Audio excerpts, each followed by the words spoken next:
Hey guys, turn it up. Legal compliance week. I know only made, this is only the second video I've made this week.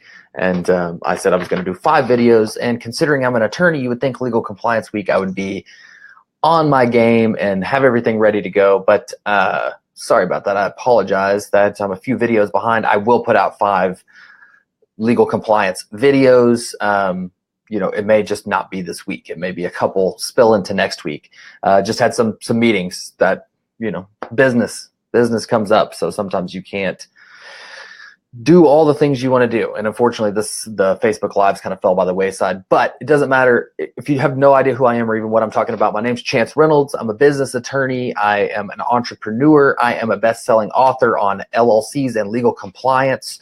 And today, the second tip in Legal Compliance Week is going to be about a super duper simple mistake that people are making, and it's completely avoidable, and it can change your business. It's probably not going to change your business right away, but a lot of what being an attorney has provided me is like the foresight of looking into the future of your business, because I've read all the cases and seen all of the bad stuff that goes wrong on the back end of businesses that maybe you haven't even considered.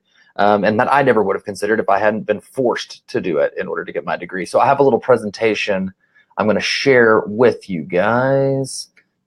Okay, so like I said, this is an extremely common mistake. And when you're building an online business, one of the most important assets that you can have is an email list. And if you're not building your email list actively, then you can struggle down the road to make sales, because one of the things that's about online business and about just business in general is it's always easier to sell to people that have already purchased from you. You don't have to pay to get their information again, and you can market directly to them. So you don't have to pay for Facebook ads, let's say, to market to your email list. I mean, there are ways that you can market to your email list if you want to, through retargeting if you have their email addresses. But a lot of times you don't have to, especially if they purchased. So when you're getting people's emails, this is what's happening. You have to think about your company as an asset. And a lot of us, we're so engulfed in our business that we think about our company as if it's like a baby, and it's our baby and we want to nurture it and we're going to hold on to it. We would never consider selling our business, even given the right terms, because we're going to take this thing all the way to the end. This is what we're passionate about, but you never know what's going to happen 5-10 years down the road. And if you're not thinking of your company as an asset, you're making a big mistake, because I see people building these huge lists, and the fact that they're not putting in this simple bit of disclaimer, I'm going to show you exactly what it is. So here's what people are saying when they're capturing emails. This is kind of the standard language that comes on like lead pages, ClickFunnels, with the little pop-up that drops in when somebody's like ready to opt into your list. We will not rent, sell, spam, or give out your information. So that should have had a comma there after sell. But so you're basically saying, like, you're trying to tell them your email is safe with us.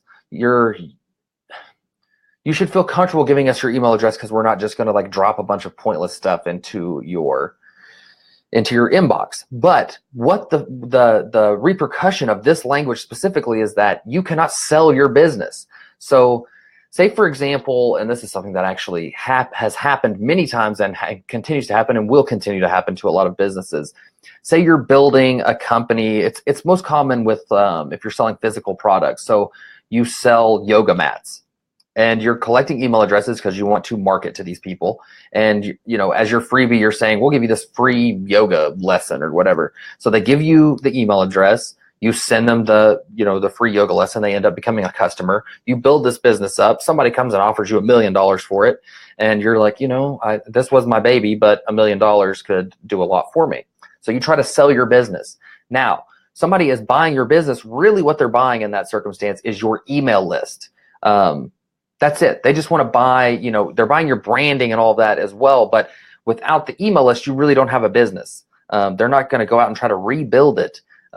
The asset in your business virtually is that you have this long list of people that they can then market these other products to. So maybe they're buying you because they have yoga pants, and they just want to like diversify what they have, and they want to have a yoga mat and yoga pants. Those two things go together. So they want to kind of put those things together because they're going to pay you $1 million, but they know over the next 10 years they're going to make 10 million or something.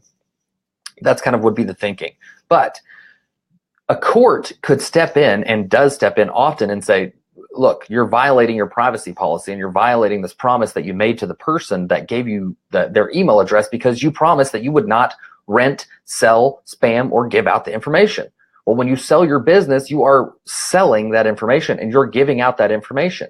So most of the time, this language isn't going to be a factor in whether or not somebody actually opts into your offer, to whatever your lead magnet is. So it's much easier and much smarter to just say this: we will not spam, period. So you just alter what the language is in ClickFunnels on the little drop down, and you just say, we're not going to spam you, and that's it. And you don't need to say all the other stuff. The only thing it can do is hurt you. It cannot help you. So it's a simple tip, but it keeps you compliant with with the law, and making sure that your business is treated as an asset that can be transferable. So you just want to make sure, even if it's your baby, even if you don't think you would never sell it, you want to just try your best to make sure that you're thinking about yourself a year down the road, 2 years down the road. You don't know what's going to happen. You may be in a position where you can't really operate the business anymore because something else comes up, or there's just a lot of things that can happen. You might die, and somebody else inherits your business, and then they're just stuck with it. They don't know how to run a business, so they are getting an offer to sell it, but they can't because you didn't make this simple little change on your email capture. So it's a simple tip. It's a quick tip, but it's a hell of a tip because it can save your actual business and potentially, help your business be more profitable in the end. And that's one reason that we're all in business. So if this is of interest to you and you want to get more tips like this, go join my group at llcfreedom.com/group. That will redirect over to my Facebook group, or you can email me directly at chance@llcfreedom.com.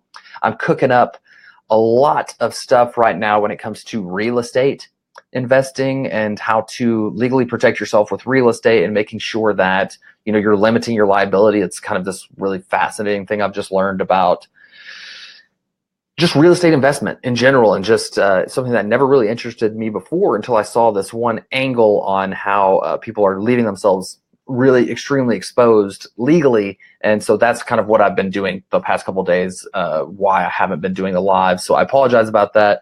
I think I'm up to speed now. I will be dropping another live tomorrow with my third legal tip, and I will bust out 5 of them. It'll probably the last 2. Number 4, number 5 will be Monday and Tuesday of next week.